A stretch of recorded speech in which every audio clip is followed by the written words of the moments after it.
ਬਣੀਏ ਤੁਰ ਤੋਂ ਇਸ ਜਗ ਤੇ ਜੋੜੀ ਨਰ ਤੇ ਨਾਰ ਦੀ, ਦੋ ਦਿਲਾਂ ਵਿੱਚ ਜੋਤ ਸਾਂਝੀ ਏਕਤਾ ਤੇ ਪਿਆਰ ਦੀ। ਗ੍ਰਸਤ ਵਿੱਚ ਹੈ ਜਨਮ ਲੀਤਾ ਹਰ ਵਲੀ ਅਵਤਾਰ ਨੇ, ਸਮਝਿਆ ਨਹੀਂ ਸੱਚ ਲੇਕਿਨ ਕੱਚ ਦੇ ਸੰਸਾਰ ਨੇ।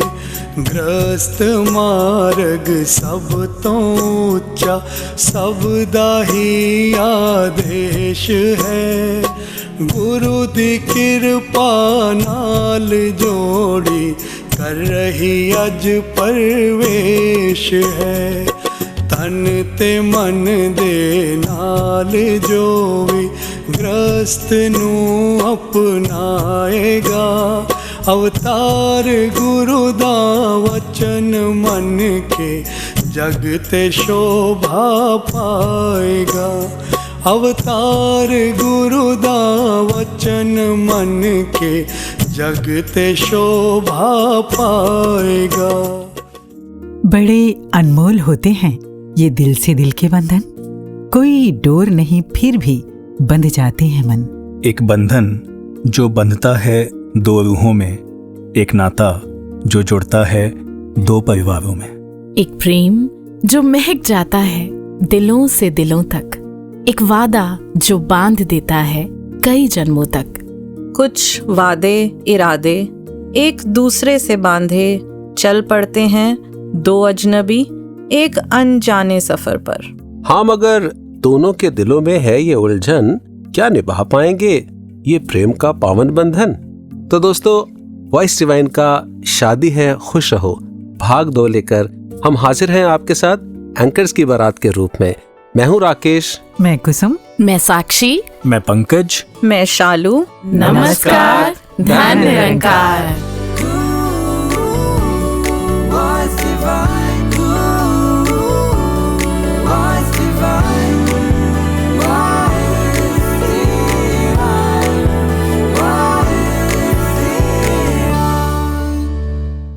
कहते हैं कि संबंधों की कुल 5 सीढ़ियां होती हैं, देखना, अच्छा लगना, चाहना और पाना या जुड़ना। ये 4 कुसुम जी बहुत सरल सीढ़ियां हैं शायद, लेकिन सबसे कठिन या चैलेंजिंग स्टेप 5वीं सीढ़ी है और वो है निभाना।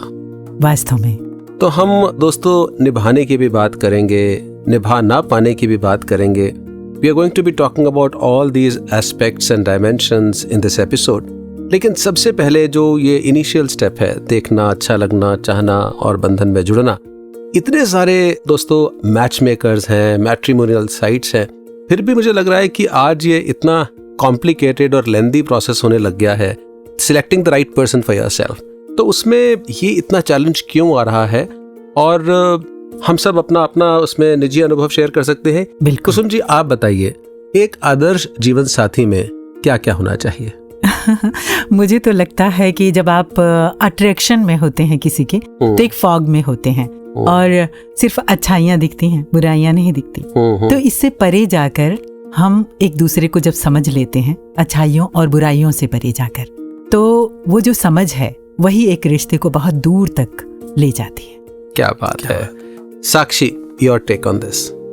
जी, आजकल इंटरनेट पे एक क्वेश्चनर फ्लोट कर रहा है। कहते हैं कि जब शादी करने के लिए आपने किसी व्यक्ति को पसंद किया है तो जरूर पहले साथ बैठकर ये कुछ क्वेश्चंस आप आपस में डिस्कस जरूर कर लें। मतलब इंटरव्यू लिया जाएगा। एग्जैक्टली कुछ ऐसा ही समझ लीजिए जी। जिसमें से कुछ क्वेश्चंस मैं आपको बताती हूँ। पहला क्वेश्चन की, how do you handle your finances, और फाइनेंसेस स्प्लिट कैसे होंगे? Do you prefer to spend, या आप सेविंग्स में ज्यादा बिलीव करते हैं? Then do you want to have kids? What is your family like? आपके नॉन नेगोशिएबल्स क्या हैं? कुछ चीजें जिस पर आप बिल्कुल कॉम्प्रोमाइज नहीं कर सकते। अगर आपकी लड़ाई कभी हो जाती है तो आप डिसएग्रीमेंट को हैंडल कैसे करते हैं? Oh my God. What is your love language? तो ये कुछ ही क्वेश्चंस हैं जो कि कहते हैं कि पहले अगर डिस्कस कर लिया जाए तब आप चूज कर सकते हैं कि हाँ इससे मैं शादी कर सकता हूँ या कर सकती हूँ। कंपनी का कोई इंटरव्यू चल रहा है, मीटिंग है, I'll tell you 2 more questions. आजकल कहा जाता है कि ये भी जरूर चेक कर लें कि कहीं वो ममाज बॉय ना हो और लड़की पापा की परी ना हो। ओके, पंकज जी, मुझे लगता है कि आप जब किसी को चूज करते हैं, किसी को सिलेक्ट करने की अगर बात कर रहे हैं, तो कुछ ढूंढने के लिए निकलते हैं उसमें कि जी, कुछ होना जी। चाहिए, कुछ नहीं। और उससे पहले मैं ये कहना चाहूंगा कि क्या नहीं ढूंढना चाहिए, and that is perfection, because that does not exist, it's a myth. True. तो बाकी हाँ, आप मिलते हैं, बात करते हैं, जो आजकल बड़ा नॉर्मल है जी। कुछ टाइम आपको साथ में स्पेंड करने को मिलता है। अब उसमें आप एक हद तक ही एक दूसरे को जान पाएंगे। अगर आप इंक्वायरीज भी करवाते हैं, परिवार हमने देखा है, फैमिलीज इंक्वायरीज भी कराती हैं, उसमें भी एक हद तक ही पता लगता है आपको जितना आप जान पाते हैं जी। उसके बाद eventually it comes down to whether you want to take that plunge और नॉट। बाकी यात्रा तो वो जैसे कहते हैं कि राह पे या वाह पे, जब आप जीवन जिएंगे तो सब कुछ तब पता लगता है। शालू जी, एज अ मैरिटल थेरेपिस्ट जी, आप क्या बताना चाहेंगी? सो मेरे पास अगर प्री मैरिटल काउंसलिंग के लिए कोई कपल आता है जी, तो उनके अपने अपने क्राइटेरियाज हैं, सबके कुछ ना कुछ बेंचमार्क्स रहते हैं, एक्सपेक्टेशंस रहती हैं अपने फ्यूचर पार्टनर से। और जैसे पंकज जी ने भी अभी बोला कि perfection is a myth, so I tell them कि एक रिश्ते के लिए ये 2 पिलर्स नींव की तरह जरूरी हैं। 1 फ्रेंडशिप एंड 2 रिस्पेक्ट।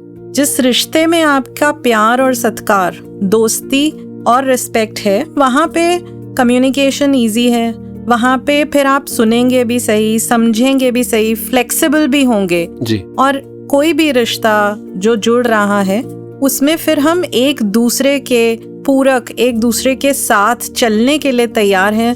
तो दोस्ती और respect I think are the 2 important pillars. तो दोस्तों, बात सबके व्यू पॉइंट्स आने के बाद यहाँ आकर के रुकती है कि जब भी हम अपने लिए अपने जीवन साथी का चुनाव कर रहे हों, ना तो ओवर जनरलाइज करें। हो सकता है साक्षी जी कि ममाज बॉय भी एक अच्छा इंसान हो जी। और पापा की परी भी बहुत मैच्योर लड़की हो। Yes. ना ओवर क्रिटिकल हो। अगर हम मैग्नीफाइंग ग्लास लेकर के और अपने सारा पैरामीटर्स लेकर के कि ये भी हो, ये भी हो, ये भी हो, ये भी हो, अगर हम इतने ज्यादा पैरामीटर्स लेकर के जाते हैं तो मुझे लगता है कि बहुत दिक्कत हो जाती है। और ओवर एप्रीहेंसिव भी ना हो, बहुत ज्यादा एप्रीहेंसिव होना, बहुत ज्यादा शक करना या डर जाना, ये भी ठीक नहीं है जी। आप ध्यान जरूर रखें हर बात का। और जो 0 टॉलरेंस जोन की बातें जैसे पंकज जी आपने कहा कि वो चीजें ना हो, लेकिन इवेंचुअली आपको लाइफ का ये अगर आप रिस्क मानते हैं तो कई लोग बहुत डर जाते हैं ये कहकर के इतना बड़ा रिस्क है, हम बहुत सोच रहे हैं। तो आप जब सड़क पर चलते हैं तो आपको पता है कि बहुत एक्सीडेंट्स होते हैं, लेकिन आप सड़क पर चलना तो नहीं छोड़ देते जी। तो इसलिए ये एक जीवन का प्रोसेस है, it is a learning process. कुछ चीजों का ध्यान रखते हुए आप इसमें आगे बढ़ें। और साथियों, एक मजे की बात सुनाना चाहूंगा। एक आदमी जो 90 साल का था, उसकी शादी नहीं हुई। तो किसी ने पूछ लिया कि तुम जिंदगी भर अनमैरिड रहे, अविवाहित रहे, इसकी वजह क्या थी? क्या तुम्हें पूरी दुनिया में कोई एक परफेक्ट महिला नहीं मिली शादी करने के लिए? तो जानते हो उसने क्या जवाब दिया? क्या? उसने कहा ऐसी बात नहीं है, मुझे ऐसी महिला मिली थी। तो फिर क्या हुआ भाई, तुमने उससे शादी क्यों नहीं की? उस आदमी ने जवाब दिया कि दरअसल वो महिला भी एक परफेक्ट पुरुष की तलाश में थी। तो हम परफेक्शन के खोज में जो हमारे लिए उचित है, अच्छे हैं, उनको भी शायद खो देते हैं। जी बिल्कुल।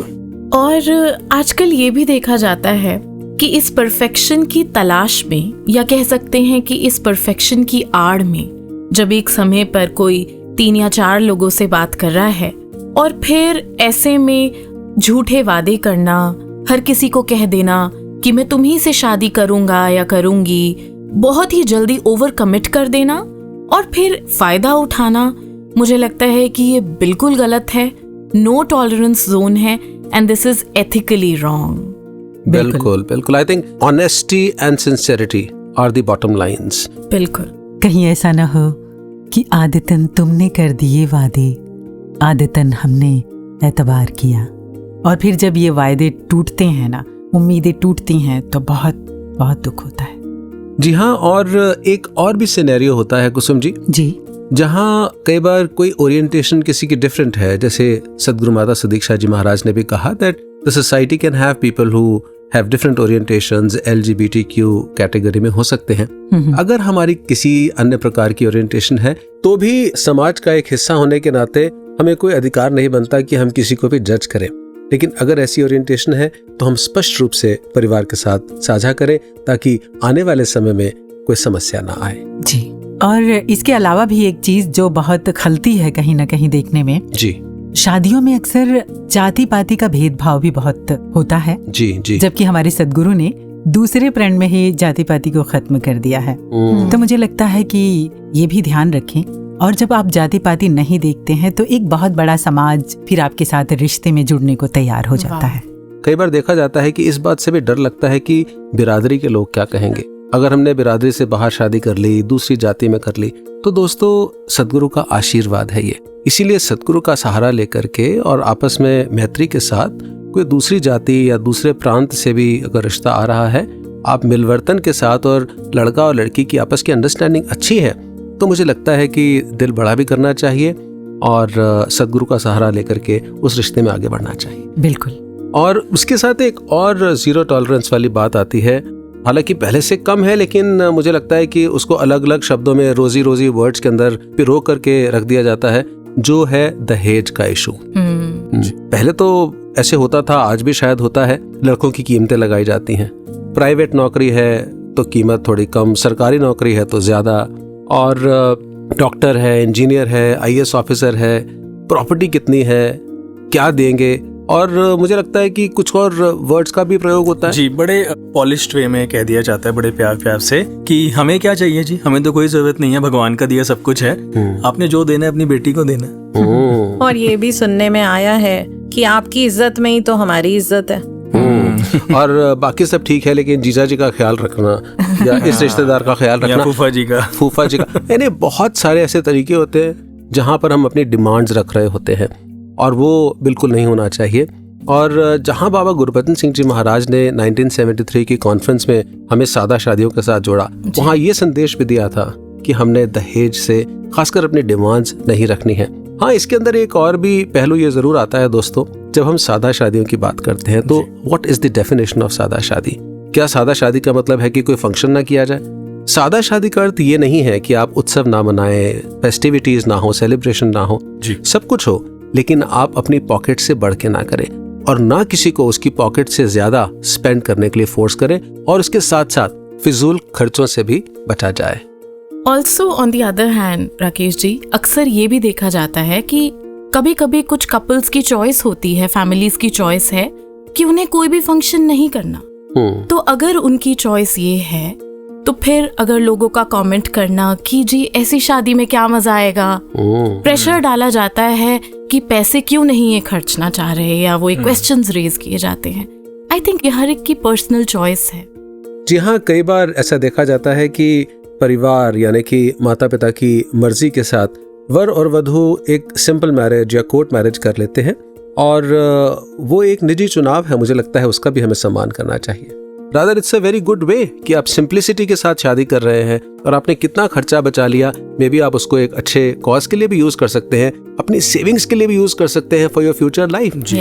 और दोस्तों, जहां निरंकारी शादी की बात आ रही है, तो प्रचार विभाग की तरफ से कई बार यह स्पष्ट किया गया, इस मंच से, वॉइस डिवाइन से भी आपके बीच इस बात को रखा जा रहा है कि निरंकारी शादियां जो बहुत खूबसूरत लामों के रूप में होती हैं, सदगुरु के आशीर्वाद से होती हैं, उनको केवल दिन में ही सेलिब्रेट किया जाता है।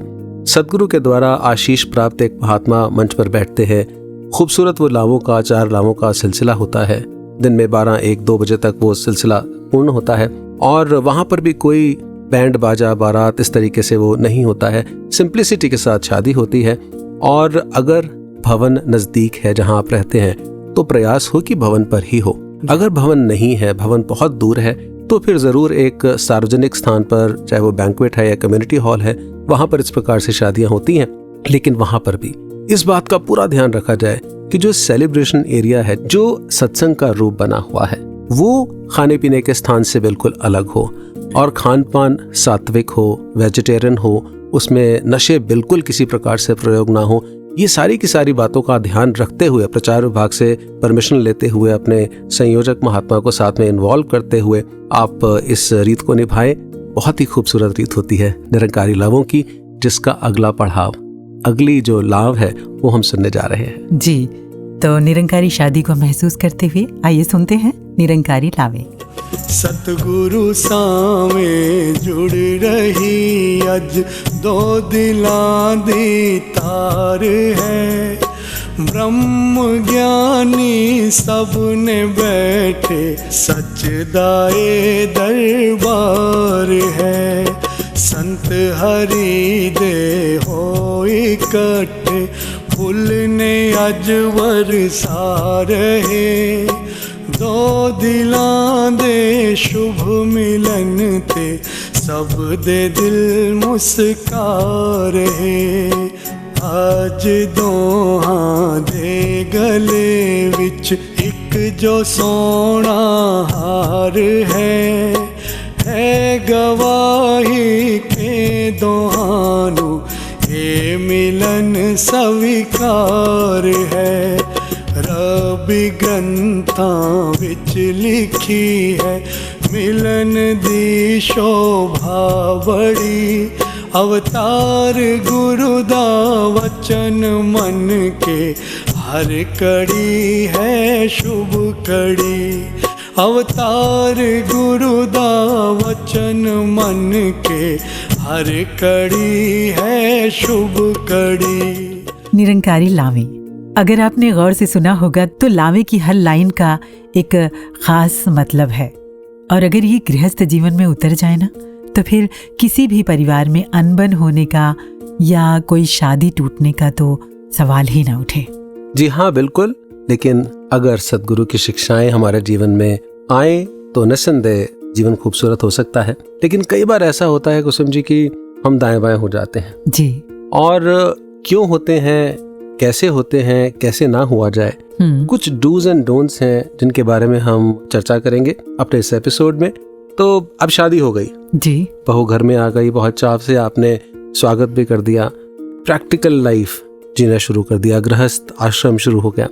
तो ऐसे में अब कौन कौन से चैलेंजेस आते हैं, मैं पूछना चाहूंगा शालू जी से, क्या चैलेंजेस आते हैं, क्या समस्याएं आती हैं? सबसे ज्यादा बड़ा चैलेंज जो रिसर्च प्रूवन है कि एक पति पत्नी के बीच में कम्युनिकेशन का चैनल कितना ओपन है, how smooth is the communication, बातचीत कैसे हो रही है, कितना फ्रीक्वेंटली हो रही है। क्योंकि कई बार ये चैलेंज आता है कि बात करते ही नहीं है, आपके पास समय ही नहीं है, कॉर्पोरेट जॉब्स हैं, सुबह गए रात को आए, बहुत कम समय है बात करने का। और कई बार ये होता है कि समय है लेकिन बात नहीं करते। फिर ये चैलेंज होता है कि बात करते हैं तो हमेशा टॉन्ट कसते हैं या गुस्से से ही बात करते हैं। जी जी, कैसे बात की जाती है? अज्यूम ज्यादा किया जाता है, पूछा ही नहीं जाता, they don't ask, they just assume, मैंने समझ लिया। और वहाँ पे फिर जो एक्सपेक्टेशंस भी हमारी हैं वो बहुत मिसमैच हो जाती हैं। माने ये कि हम ये समझना शुरू कर देते हैं, अज्यूम करना शुरू कर देते हैं कि इनको तो ये पहले पता होना ही चाहिए था। आपको ये पता होना चाहिए था कि ऐसे करना है। वो एक मजाक की भी बात आती है कि कैसे भी लें कि कपल में से कोई भी एक नाराज है, वाइफ या हस्बैंड, और दूसरा पूछता है कि क्या हुआ है, वो कहे ये भी मैं बताऊं। और इस पे एक और रिसर्च हुई बात कि 96% of the times you can predict the outcome by the first 3 minutes of a conversation, कि अगर आपकी बातचीत का जो शुरुआती 3 मिनट हैं, अगर वो एक हार्श स्टार्टअप है तो आप समझ लें कि वो आपकी कन्वर्सेशन ठीक से ख़त्म नहीं होगी, झगड़े में ही ख़त्म होगी। तो कभी भी कोशिश करें बातचीत जब भी शुरुआत हो, चाहे शिकायत ही करनी है, एक सॉफ्ट स्टार्टअप होनी चाहिए। यानी कि जो हमें सद्गुरु माता जी समझा रहे हैं कि आप प्यार से बात करें और बेनिफिट ऑफ द डाउट दे करके करें, वो ज़्यादा अच्छा तरीका है। तो इसमें आप केस स्टडी लेते हैं, एक रोल प्ले करते हैं। मान लीजिए कि अपनी धर्मपत्नी को किसी ने कहना है कि खाना अच्छा नहीं बना, इसमें नमक कम है, ज़्यादा है, मिर्ची ज़्यादा है, कम है जी। तो पहला तरीका कहने का, पंकज जी इरशाद जी, तो पहला तरीका कहने का ये हो सकता है कि ये क्या खाना बनाया है? ऐसे कह सकते हैं। कई फैमिलीज में ऐसे देखा जाता है। हमें तो सदगुरु ने सिखाया ऐसे कि प्यार से बात करनी है, but yes we also at times lose our temper. Exactly. तो आप अपना टेम्पर लूज करके अचानक से रिएक्ट करते हैं इम्पल्सिवली और सीधा बोल देते हैं ये क्या खाना बनाया, ना नमक है, ना मिर्च है, ना टेस्ट है। और दूसरा तरीका ये हो सकता है कि क्या खाना बनाया। बहुत अमेजिंग है। शायद इसमें ना आप नमक थोड़ा सा कम रह गया, maybe you take a little less salt, तो मुझे सॉल्ट दे दीजिए, मैं इसमें या मैं ज्यादा नमक खाता हूँ, या मैं इवन सेफर वर्जन। हाँ, मतलब उसको जैसे बाबा हरदेव सिंह जी भी कहते थे कि बात गलत नहीं होती, कहने का लहजा अलग होता है, गलत होता है। तो कम्युनिकेशन के अंदर ये बात आपने बड़ी कमाल की कही कि हम शुरुआत ही उसकी प्यार से कहें, तरीके से करें। राकेश जी, किसी शायर ने भी ये बात कही कि कौन सी बात कब और कैसे कही जाती है, इस बात का सलीका हो तो हर बात सुनी जाती है। क्या बात है। कि मेरे फादर अक्सर एक बात कहा करते थे कि बेटा किचन में मानो ग्लास टूट गया और आप वहां पहुंचे हो और भी फैमिली मेंबर्स खड़े हैं, तो दो तरीके हैं बात को कहने के, ग्लास तोड़ दिया है या फिर ग्लास टूट गया है। एक में सिर्फ एक्नॉलेजमेंट है इवेंट की कि टूट गया है, और एक में इल्जाम है तोड़ दिया।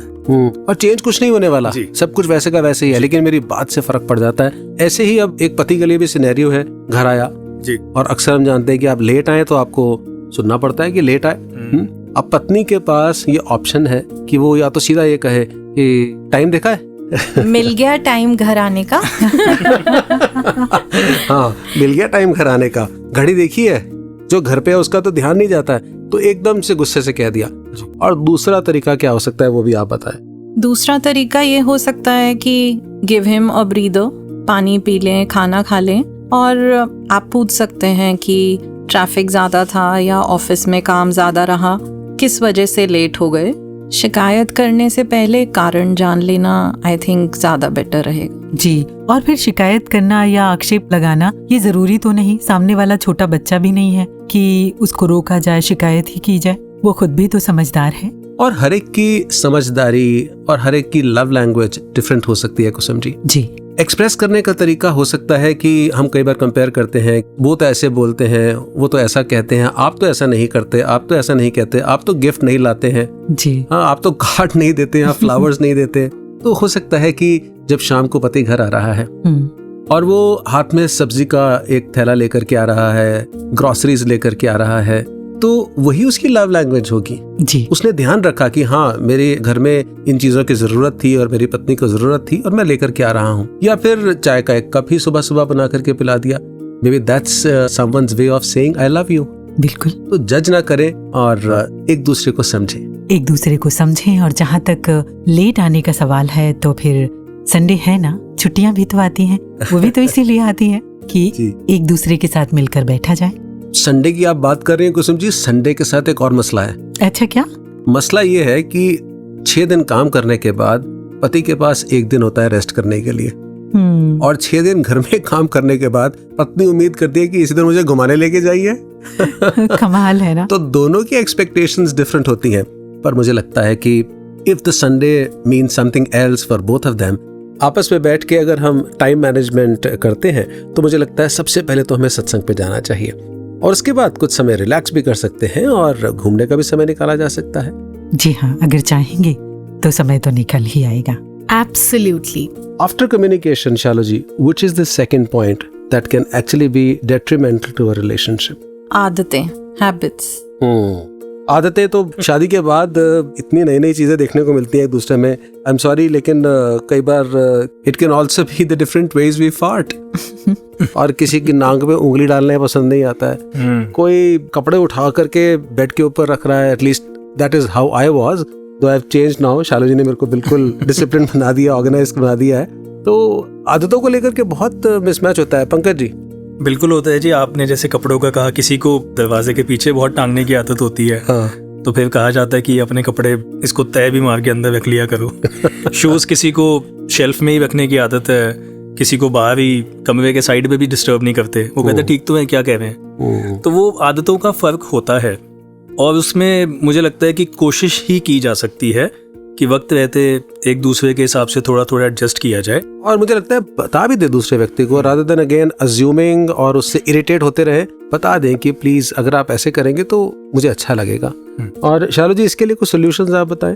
एक कपल के बीच में 69% ऑफ प्रॉब्लम्स आर परपेचुअल, यानी ऐसी आदतें जिनका कोई सोल्यूशन नहीं है, वो उस इंसान की पर्सनालिटी या वैल्यू बेस्ड या अपब्रिंगिंग पे डिपेंड करती हैं। ओके। और 31% प्रॉब्लम्स हैं जिनके आप सॉल्यूशंस ढूंढ सकते हैं। जैसे हमने अपने पिछले एपिसोड में भी बातें सुनी जिनकी शादियां बहुत खूबसूरत चल रही हैं, वो ऐसे प्यारे कपल्स इन्हीं कॉन्फ्लिक्ट्स को मैनेज करने का तरीका निकाल लेते हैं।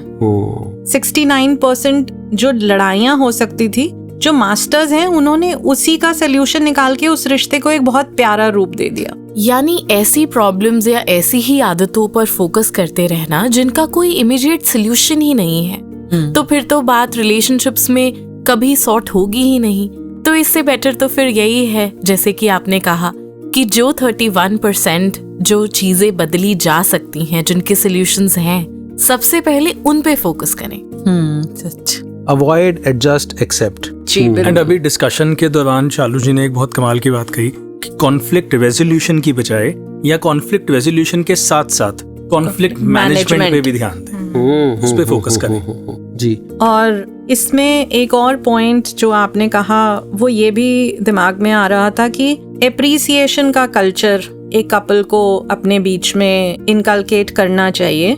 हरदेव वाणी की भी वो लाइनें हैं कि गुण सब में ही होते हैं, बस देखने वाली नजर बना, गुण इकट्ठे करने की अब तू आदत ए बशर बना।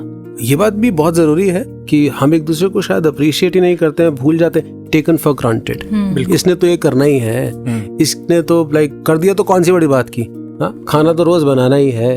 जब ये टेकन फॉर ग्रांटेड वाला एटीट्यूड आता है, मुझे लगता है वहां पर भी फिर कॉन्फ्लिक्ट्स बढ़ जाते हैं। तो हम जैसे एक पौधे को नर्चर करते हैं पानी, धूप, खाद के साथ, ऐसे एक दूसरे को अप्रिशिएट करते रहा करें। और इससे पहले कि हम आगे बढ़े, एक मजाकी ऐसी बात बीच में डालते हैं अप्रिसिएशन को लेकर के, अपने श्रोताओं को सुनाते हैं। और ये मजाकिया बात एक सफल गृहस्थ जीवन के लिए बहुत जरूरी है। ओम सभी प्रिय मित्रों के चरणों में नमस्कार। हम दिल से कीजिए हमारा सत्कार स्वीकारम। बंधुओं, चाहते हो रहना जीवन में सुखी, ना ही होना चाहते घर पे अपने गृहस्थ में दुखी। ये परोपकार है, उपकार है, जीवन में हर पीड़ा का उपचार है। जजमान, विधि का आरंभ करते हुए सबसे पहले ईगो का करेंगे स्वाहा। पत्नी को देखते ही करेंगे वाह वाह, ब्यूटीफुल लगती हो तुम, कोई परी लगती हो, कहना बारंबार है। सुबह की पहले चाय घुट भरते ही फिर कहना दिन में 4 बार है। दे दे तुमको कोई टिंडे, तोड़ी या कद्दू, कर लो चाहे नाक बंद पर खाना पूरा आहार है। प्रिय, घर का बोझ उठाती हो, दिन भर काम करके थक जाती हो, साथ में बर्तन धोते हुए कहना तुमने ये भी 4 बार है। आम हूँ मन नहीं हो, सुपर वूमन लगती हो, घर से जाते ही घर पे आते ही कहना ये भी बार बार है। जजमान, विधि को आगे बढ़ाते हैं, तुम्हारे ससुराल और उनके मायके पर आते हैं। मेरे मन में पूरा सत्कार है, तुम्हारे मायके से मुझे बड़ा प्यार है, कहना हर 2 घंटे में बार बार है। जजमान, ये चेतावनी है, कोई मात्र सुझाव नहीं, आप बीती है कोई दिखाव नहीं। पत्ते पत्ते डाली डाली पे लिखा है ईश्वर का नाम, मत पकड़ो अपना माथा, लिख दो दिल पे घरवाली का नाम। कोई भी जजमान हो, युवान हो, जीवन से अपने परेशान हो, इस विधि को अपनाएगा, गृहस्थ अपना सुखी बनाएगा। वाणी को पवित्र करते हुए एक बार फिर से ईगो का करेंगे स्वाहा। पत्नी को देखते ही हम करेंगे वाह वाह।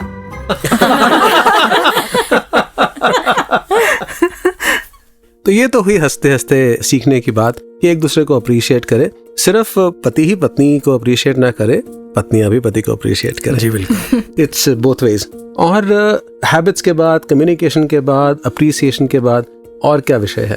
फाइनेंशियल इश्यूज हैं, ट्रस्ट और स्पेस देने का, extended family, work life balance, बहुत सारे इश्यूज हैं। फाइनेंशियल्स की जहाँ बात आती है तो खर्चे को लेकर, पैसे को लेकर के आजकल तो husband and wife both are earning. और कई बार ऐसे देखा जाता है कि जब लड़की कमा रही होती है तो वो कहती है that this is my money, I am not going to be sharing it.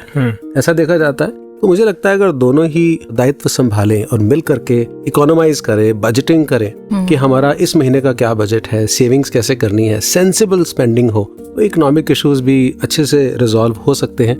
और अगर कोई यही आमादा हो जाए इस बात पे कि नहीं मुझे तो ये खर्चा करवाना ही है, तो फिर तो वो कहा जाता है कि आपके कुएं के कुएं भी पैसे के भरे हों तो खाली हो जाएंगे अगर आप वाइजफुल स्पेंडिंग नहीं करते हैं. So it's important for everyone to be wise in budgeting and spending money. सच. और यहाँ पर यह भी जरूरी है कि जो पति हैं वो पत्नी पर ये एहसान न जताएं कि तुम मुझ पर डिपेंड हो, या सारे घर के जो खर्चे हैं वो मैं ही चला रहा हूँ, सब कुछ मैं ही कर रहा हूँ. और पत्नी भी ऐसा ना जताएं कि सारे घर की जिम्मेदारी मैं ही उठा रही हूँ, मेरे बिना तो कुछ होने वाला ही नहीं है. सच तो यही है कि दोनों एक दूसरे के पूरक हैं और दोनों के बिना जो गृहस्थी है वो चलनी मुश्किल है.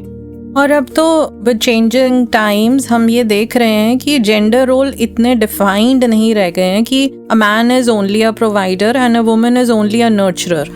हमें एक दूसरे के साथ चलते हुए दोनों रोल्स खूबसूरती से निभाने हैं. जी हाँ, और सदगुरु माता सुदीक्षा जी महाराज ने तो अपने प्रवचनों में भी कितनी बार हमें समझाया कि दोनों एक दूसरे के पूरक हैं, मिलकर के चलें. और सांझे हार की भी रीत को कितना सुंदर रूप दे दिया सदगुरु माता जी ने कि सांझा हार अब तब तक गले में रहता है जब तक वो अंत में स्टेज पर बैठे महात्मा से आशीर्वाद नहीं ले लेते हैं. और दोनों ने जिम्मेदारियों को इकट्ठे निभाना है. ऐसा भी हो सकता है कि किसी दिन ब्रेकफास्ट मैंने बना लिया, और ऐसा भी हो सकता है कि किसी दिन गाड़ी ड्राइव करके घर का जो काम है जो अक्सर मेल्स किया करते थे वो घर की पत्नी ने कर लिया. So I think it has to be fluid. और इसके बाद अब विषय आता है एक्सटेंडेड फैमिली. सास, ससुर, भाई, बहन, देवर, देवरानी, जेठ, जेठानी, इनके साथ निभाने की. इसके बारे में क्या कहेंगे कुसुम जी आप? जी, मैं यहाँ पर ये कहूँगी कि जब एक रिश्ता जुड़ता है शादी का, तो दो लोगों के साथ साथ दो परिवारों के बीच भी ये रिश्ता जुड़ता है. तो दोनों को चाहिए कि एक दूसरे के परिवारों को भी वही सम्मान दे जैसा कि अपने परिवार को देते हैं. जी, और मुझे ऐसा लगता है जैसे शुरुआत में शालू जी ने एक बात कही थी, रिस्पेक्ट. अगर रिस्पेक्ट है तो फिर वो दोनों की ही दोनों तरफ है, क्योंकि एक्सटेंडेड फैमिली दोनों साइड पर है. जी. और हो सकता है कि मानो हस्बैंड वाइफ दोनों की ही ऑपोजिट साइड्स में कहीं फ्रीक्वेंसी किसी से मैच नहीं होती है, तो वहाँ वो रिस्पेक्ट देना कि अगर नहीं भी मैच होती तो बस समझना और सपोर्ट करना. और जो एक बात जिसने मुझे बहुत हेल्प किया है लाइफ में, वो ये बात जो हमने अक्सर सत्संगत में सुनी कि गुरसिख हर जगह गुरसिख होता है. वाह. तो ये बहुत हेल्प करती है कि वो जो आप लेबल्स हैं कि मैं जवाई हूँ, मैं जीजा हूँ, मैं साला हूँ, मैं कोई और हूँ, वो लेबल हटा के जब एक कोशिश रहती है कि गुरसिख वाला लेबल रहे, तो एक बैलेंस कहीं ना कहीं इनकी बख्शिश से अचीव हो पाता है. बहुत खूब. जो उसकी इमोशनल साइड है पत्नी की, उसके परिवार, रिश्ते, दोस्त, मित्र हैं, उसके बारे में कभी टीका टिप्पणी मत कीजिए. जी. कभी ऐसा ना कहें कि देखा है तेरे परिवार को, देखा है तेरे रिश्तेदारों को, वो सब तो ऐसे ही है. इस प्रकार की बातों से बिल्कुल परहेज करें. जी. और ऐसे ही पत्नी कभी अपने पति के स्वाभिमान को ठेस ना पहुंचाए.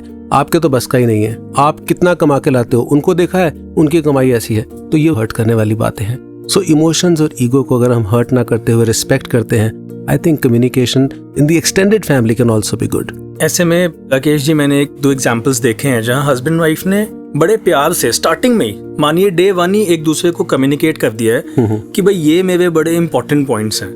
अगर इस वाले पॉइंट पे हम एक दूसरे को ज्यादा पुश ना करें और इसको समझने की कोशिश करें जी. और देखा है कि बड़े प्यार से फिर वो नेविगेट करते हैं उन सिचुएशंस को, उन पॉइंट्स को.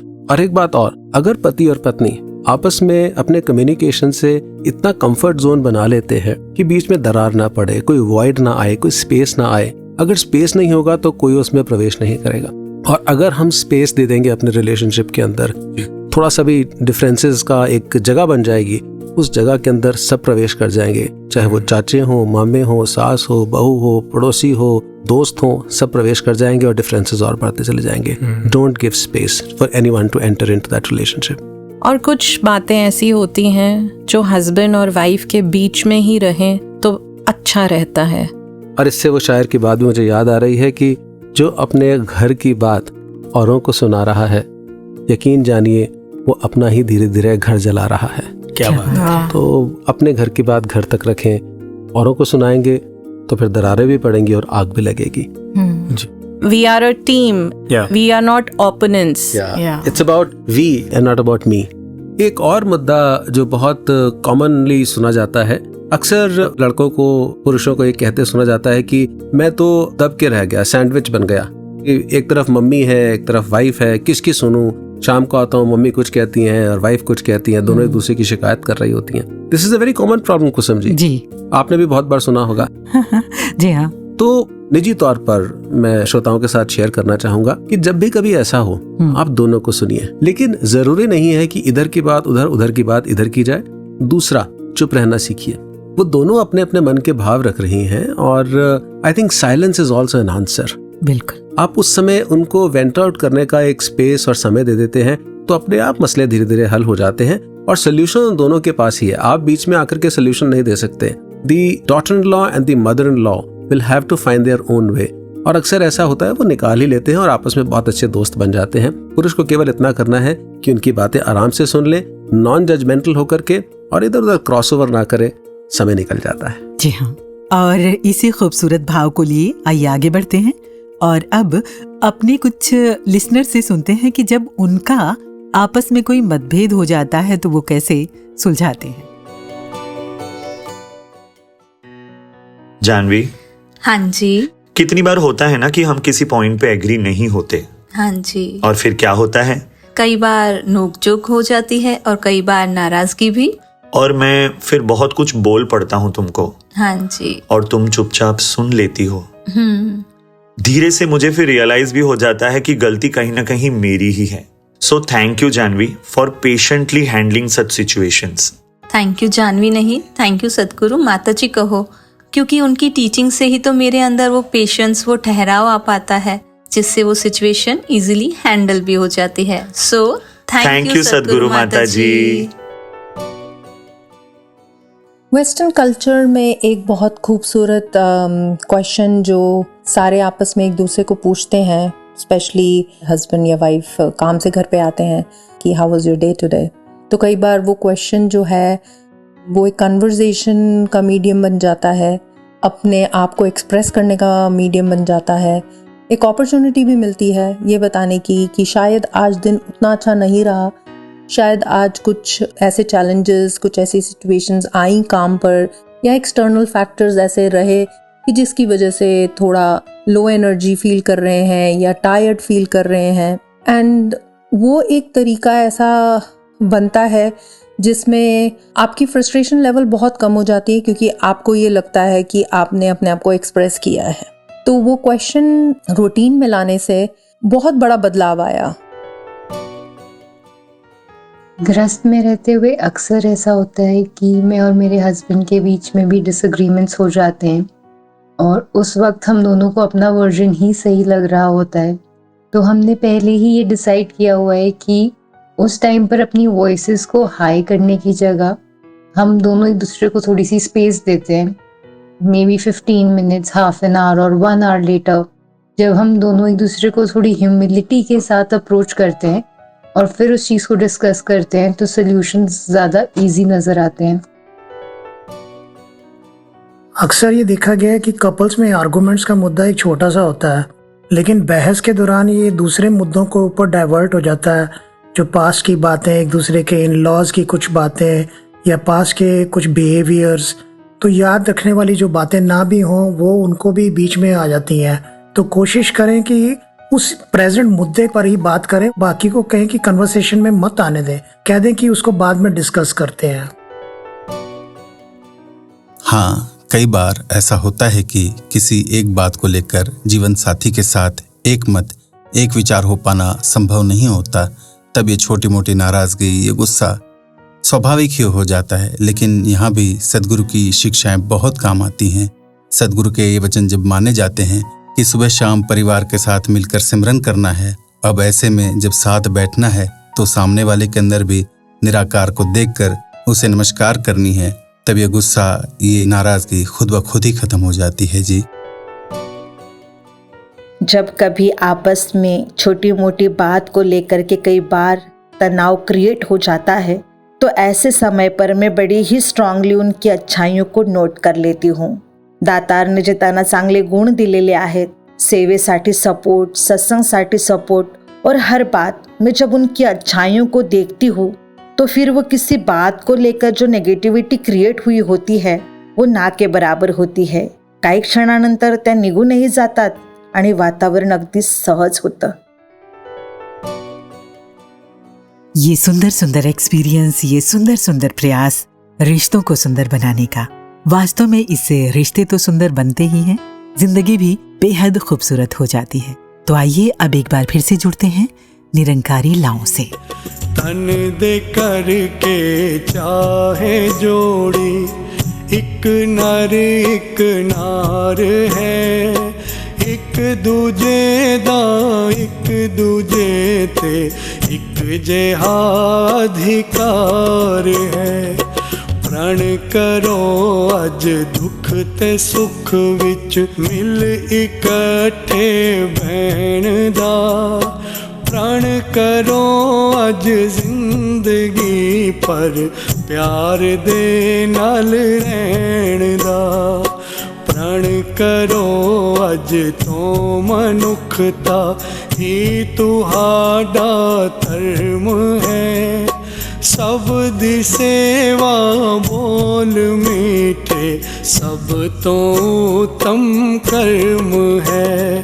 अवतार गुरुदेव वचन जिन्ना दे दिली वस जाणगे, सारी आयु हर कड़ी हो शांति सुख पाणगे, सारी आयु हर कड़ी हो शांति सुख पाणगे। कितना खूबसूरत संदेश है सदगुरु के इन शब्दों में। जिम्मेदारियों को साथ साथ निभाना है, केवल हक की बात नहीं करनी, जिम्मेदारियों की ड्यूटीज की बात करनी है, और सभी अपनी ड्यूटीज निभाएं तो रिश्ते मधुर हो जाते हैं। जब जिम्मेदारियों की बात आती है तो जिम्मेदारियां परिवार के साथ बढ़ती हैं जी। उस समय पर क्या ग्राउंड रूल्स होने चाहिए बच्चों की परवरिश में, शारू जी? सबसे इम्पोर्टेंट हस्बैंड वाइफ को ये ध्यान रखना है कि अपने डिफरेंसेस या अपने झगड़े बच्चों के सामने नहीं करने हैं। No discussion in front of the kids. दूसरी चीज़ ये कि बच्चों के लिए कोई भी चीज़ आप खरीद रहे हैं या कोई भी डिसीजन ले रहे हैं तो मम्मी डैडी की राय एक ही होनी चाहिए कि अगर ये खिलौना नहीं लेना है, डैडी ने कहा है, तो मम्मी बाद में चाहे डिस्कशन अपने हस्बैंड से कर सकती हैं, बट बच्चे के सामने मम्मी भी नहीं ही कहेंगी। ऐसा तो कितनी बार देखने में आता है कि माँ ने ना कह दिया तो पिता कहता है तू घबरा ना पुत्र, मैं तन ला के देंगा। और इधर अगर पापा ने कह दिया कि ये नहीं करना है, मम्मी कहे कोई बात नहीं तू कर ले, मैं तेरे पापा से बात कर लूंगी।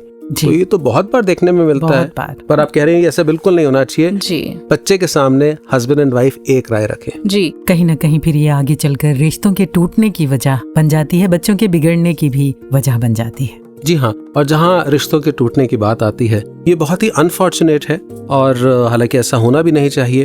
पूरी कोशिश करनी चाहिए कि रिश्ते बने रहें, प्यार प्रीत से ये उम्र भर का रिश्ता रहे।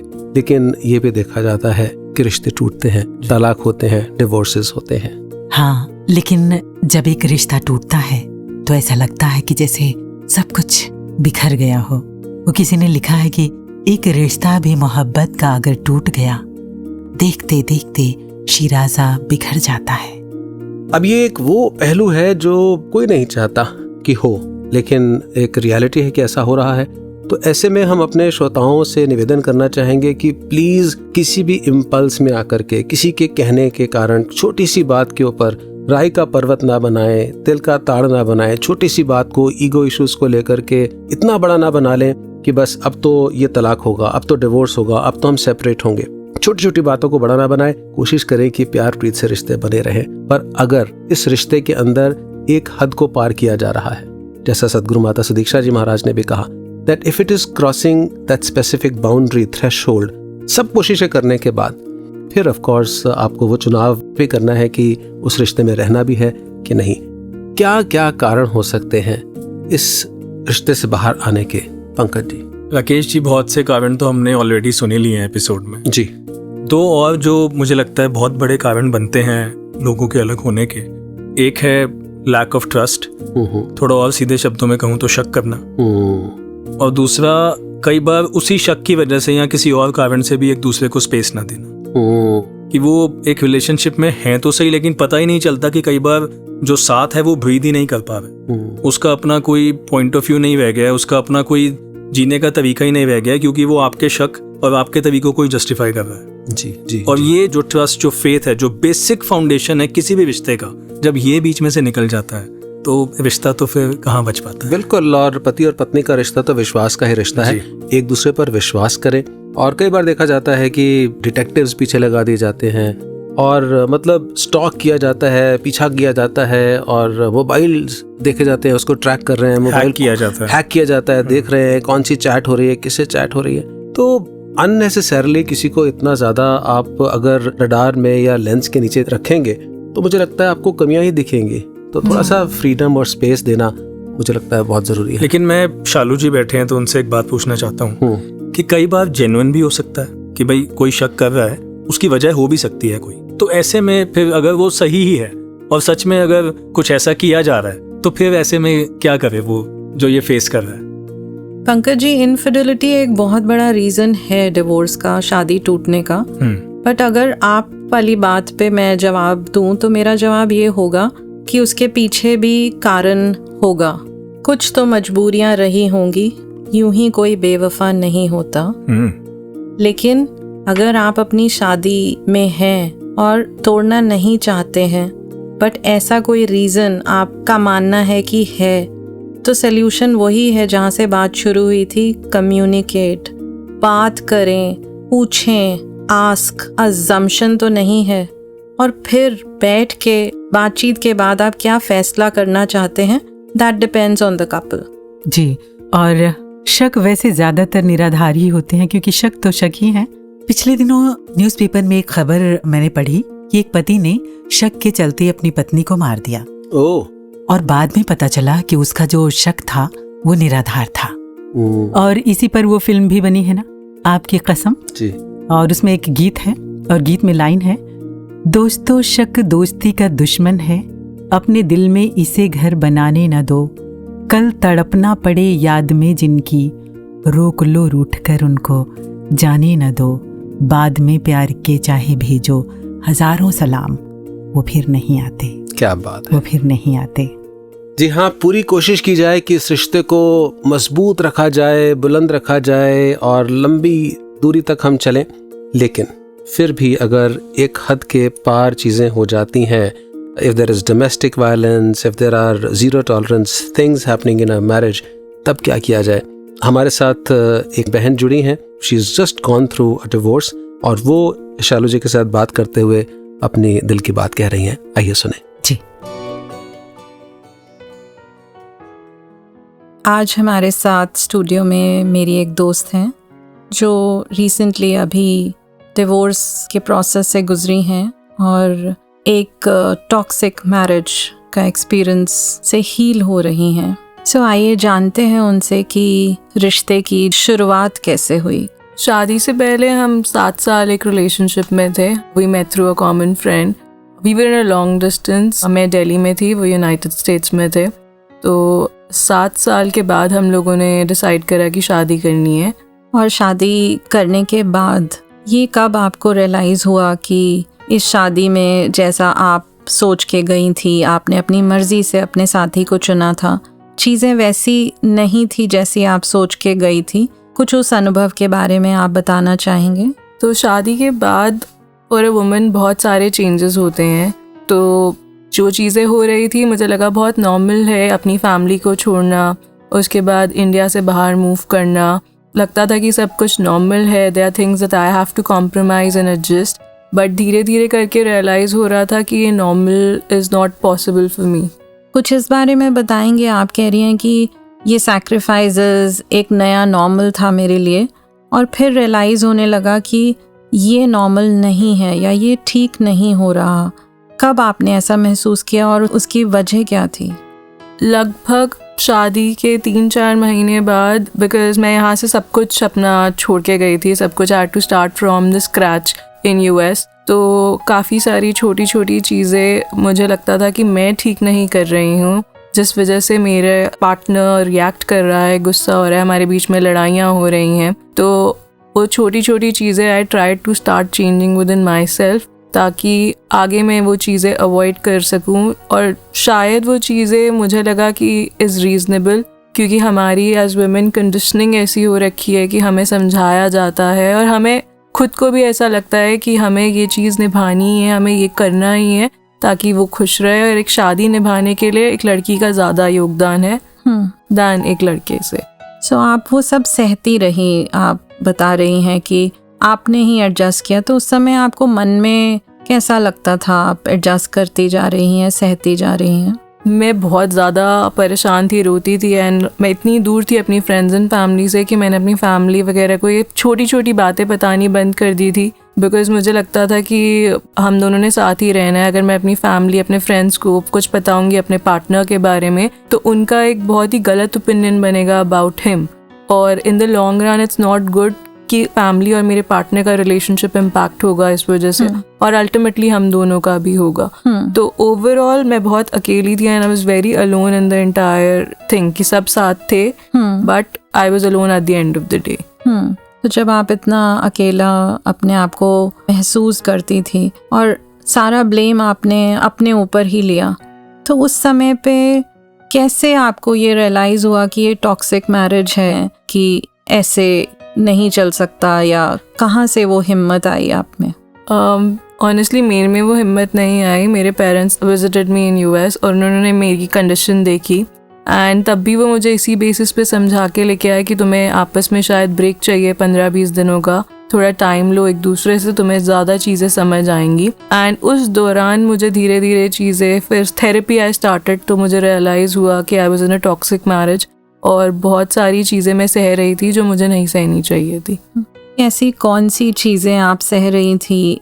इनिशियली स्टार्ट हुआ था गुस्सा और गलत शब्दों का इस्तेमाल। एक अल्टीमेटली वो चीज़ें फिजिकल वायलेंस पे हो गई थी। पहले मेरे को हार्म नहीं हो रहा था, चीज़ें तोड़ी जा रही थी, जैसे चाय और इसके कप्स और ये सब गुस्से में। अल्टीमेटली वो पॉइंट आ गया था जहाँ मेरे ऊपर हाथ उठाया गया था, और उस पॉइंट पे था कि अब मैं नहीं कर सकती। और तब I had packed my suitcases, मैंने उसकी फैमिली से बात करी थी, बिकॉज मेरे पेरेंट्स आने वाले थे। तो 15-20 दिन मैंने वेट करा कि आते हैं तो उसके बाद बैठ के डिस्कस करती हूँ, क्योंकि इतनी दूर उनसे बात करने का कोई फ़ायदा नहीं था। तो आपकी फैमिली आने वाली थी और आपने उनकी फैमिली को, यानी कि अपने इन लॉज से ये बात करी कि आपके हस्बैंड ने आपको मारा है, तो आगे से क्या आपको सपोर्ट मिला? उन्होंने मुझे ये जवाब दिया, बेटा कौन सी बड़ी बात हो गई है, तेरे पापा ने भी तेरी मम्मी पे हाथ उठाया होगा अपनी जवानी में, तुम्हें क्या पता, ये तो छोटी मोटी बातें चलती रहती हैं। अब आपकी मनोस्थिति कैसी है? आप हील कर चुकी हैं, और आप जैसी सिचुएशन में अगर कोई और दोस्त हमारा हो, आप उन्हें क्या सलाह देना चाहेंगी? अब मैं हील कर चुकी हूँ। एक पॉइंट ऐसा लगता है कि आगे लाइफ कैसे होगी, बिकॉज डिवोर्स बहुत बड़ा स्टिग्मा है, बट यही कहना चाहूँगी कि अपनी लाइफ के अगले 40-50 साल खुशी से जीना is much better than thinking कि लोग क्या कहेंगे और मैं कैसे सर्वाइव करूँगी, क्योंकि there is light at the end of the tunnel and it is beautiful. Wow, it is indeed beautiful. And you know what else is beautiful? Your courage. और श्रोताओं, जहाँ तक abuse की बात है, Being a lawyer, I want to clarify here that abuse सिर्फ physical नहीं होता, abuse mental और emotional भी होता है, और मेल्स हो या फीमेल्स, ये किसी के साथ भी हो सकता है। एक ऐसा ही केस मैंने देखा जहाँ जो विक्टिम थी, बहुत कम उम्र में ही उनकी शादी हुई, झूठे वायदे किए गए शादी के दौरान। She had big dreams and big goals, लेकिन उनके हस्बैंड ने उन्हें बार बार यही कहना कि तुम पढ़ोगी, देखा है अपनी तरफ, तुम कुछ नहीं कर सकती जिंदगी में। और धीरे धीरे इस तरह के बहुत से तानों और मेंटल अब्यूज के चलते वो अंदर से बिल्कुल टूट गईं, और इस केस का अंत बहुत ही दर्दनाक था, जो शायद मैं यहाँ कह भी नहीं पाऊंगी। यानी मेंटल अब्यूज एक बहुत बड़ी समस्या है कपल्स के बीच। अपशब्द बोलना, पार्टनर के आत्मसम्मान को बार बार ठेस पहुंचाना, मैनिपुलेशन, इंसल्ट करना, डिमीन करना, बार बार गिल्टी फील कराना, छोटा महसूस कराना, डीह्यूमनाइजिंग योर पार्टनर, ये सब इमोशनल अब्यूज में आता है, और ये सब एक जुर्म है। Mental torture and abuse is a criminal offence. तो इस तरीके के मुझे लगता है कि बहुत और एग्जाम्पल्स हो सकते हैं। Could be body shaming, could be constantly demeaning someone again and again. Body shaming की आप बात कर रहे हैं, तो एक बार हम गए किसी फंक्शन पर, तो पति ने ही कह दिया सामने ही सबके कि देख वो कितना डाइट अपना मेंटेन करके रखती हैं, तू तो जो आता है खाती जाती है, मोटी होती जा रही है। Now she felt so embarrassed, सबके सामने उसके आंसू भी निकल आए। Yeah. तो कितनी बुरी बात होती है जब हम इस तरीके से करते हैं। और साथ ही कुछ ऐसे मेंटल इश्यूज भी कभी कभी होते हैं। Let's say one partner is a narcissistic personality, they want to make everything about themselves, तो उस चीज में वो भूल ही जाते हैं कि सामने वाला एक इंसान है जिसके साथ मेरी शादी हुई है। जी। और कई बार तो तलाक की कोई वजह नहीं होती है, यूं ही कुछ भी। जैसे एक खबर पढ़ी कि तलाक इसलिए चाहिए क्योंकि पति नहाता नहीं है। एक पत्नी को तलाक इसलिए चाहिए क्योंकि उसे यूपीएससी के एग्जाम में तलाक के कोटे का फायदा लेना था। अरे, और एक खबर ये भी पढ़ी कि एक पत्नी को तलाक इसलिए चाहिए क्योंकि उसने पति से 5 रुपए के कुरकुरे लाने को कहा था और पति लाना भूल गया। कुरकुरे। एक और तलाक की बात जो पढ़ी कि पालतू कुत्ते के खाने का बर्तन गंदा पड़ा रह गया, पति को गुस्सा आया, कहा सुनी हुई, पत्नी मायके चली गई और शर्त रख दी कि या तो पालतू कुत्ता घर में रहेगा या फिर वो रहेगी। कमाल है, कैसी कैसी वजहें बन जाती हैं।